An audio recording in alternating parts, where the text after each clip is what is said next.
Hello, good day to you. It's me, Andy, and this is Andy Wright Travel and a travel tips vlog.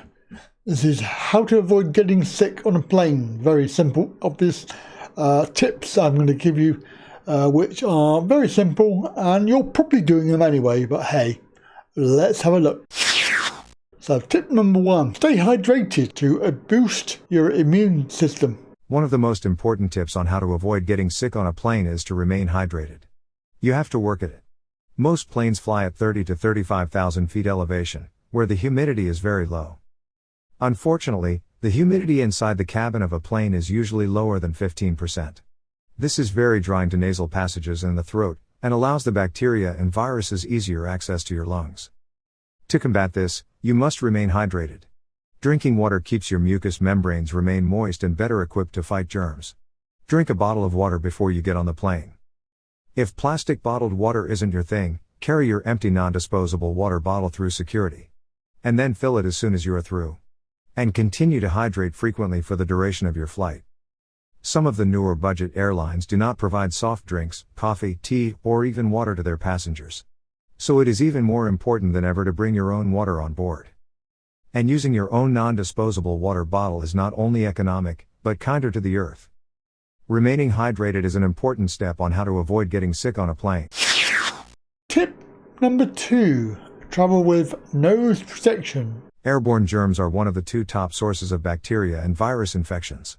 Consider bringing a nasal saline solution or nasal mist with you when you fly. This keeps your nasal passages moist, which can boost your body's germ flushing action. But be sure to follow the manufacturer's directions for use. Or, you can apply a small amount of Neosporin antibiotic ointment just inside your nostrils, using a Q-tip cotton swab or freshly washed hands. Steam from hot drinks served on board like coffee, tea or hot chocolate is another way to keep your mucous membranes moist. Tip number 3, be aware of your fellow passengers. On board your plane, a person with a cold or the flu who is sneezing or coughing can infect others. You are generally only in danger of catching their flu or cold if you sit within 2 rows or 2 seat lengths from the sick person. If you think a fellow passenger is a germ dispenser, ask to move your seat. You can be truthful about your situation or reason for the request. Or you can volunteer to sit in an exit row, or closer to the bathroom. Or even switch places with someone who wants to sit with their family. If moving isn't an option, consider some alternatives to protect yourself and avoid getting sick on a plane. If the offending person is seated behind you, don't put your seat back, which would bring you closer to them. If they are sitting in front of you, do tip your seat back to be a bit further away. Check the airline you will be flying for their COVID protocols. All airlines have similar yet sometimes different requirements. Tip number 4, disinfect around you. Remember, this is quite important. This is one case in which being a paranoid germaphobe is just common sense. Germs are all around you when you are trapped in a tiny airplane cabin, on shared surfaces such as armrests, tray tables, seat belt buckles, seatback pockets, and bathroom door handles. Just think, the person sitting in your seat before you may have put his/her used contaminated tissues or discarded napkin in your seat back pocket. Germs can survive for hours or days after the passenger who brought them all on board has departed.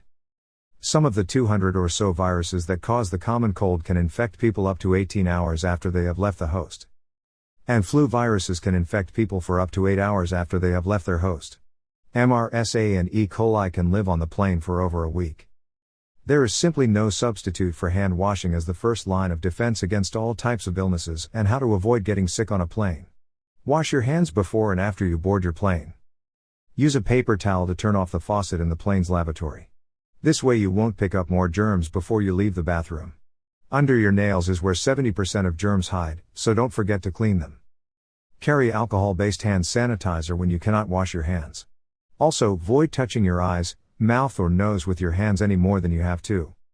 Also, pack disinfectant wipes like the Lysol, on-the-go sized wipes. Wipe down your tray table, armrests, seat belt buckles, remote control devices, television touch screens, and overhead air vent controls to help you avoid getting sick on a plane. Don't store personal items such as your water bottle, reading materials, or tissues in your seat back pocket. Keep them stashed in your carry-on bag. For bathroom door handles and other public surfaces, use a paper towel or tissue as a barrier between your hand and the object. And always wash your hands before touching your eyes, nose or mouth. Tip number 5. Do not turn off the overhead vent. Lack of circulating air is one of the main reasons airplanes are breeding grounds for germs. Do not close your overhead air vent that is blasting that frigid air. Your plane's actively recirculated air is filtered. Planes with good ventilation systems have lower cold and flu transmission than those that don't. Also, the blowing air just might help push away germs that may float into your personal space. Maybe from a nearby passenger, and could be the reason you avoid getting sick on a plane. Tip number 6 is no good for me. Do not sit in an aisle seat. Avoid aisle seats. Sitting in an aisle seat may have you more at risk of being exposed to germs. You are closer to passengers who patrol the aisles for exercise or those coming and going to the restroom. People often tend to touch or hold aisle seats when walking up and down the aisles, contaminating them. Tip number 7. Do not use blankets or pillows unless they come pre-wrapped. Do not use airline blankets and pillows, unless they are individually packaged, is another great tip on how to avoid getting sick on a plane. Investigations have shown that airlines wash blankets and pillows every 3 to 5 days. Often freshly washed blankets will only be set out for the first flights of the day. Customers who board toward the end of the day risk receiving blankets or pillows that have been used several times during the day. I like a blanket when I fly, so bring my own for flights longer than a few hours. And there we go, that's the tips for today. Hope you enjoyed that. Very simple tips, and of course stuff that you're probably already doing. Okay, so have a good day, and I'll catch you next video. Bye for now.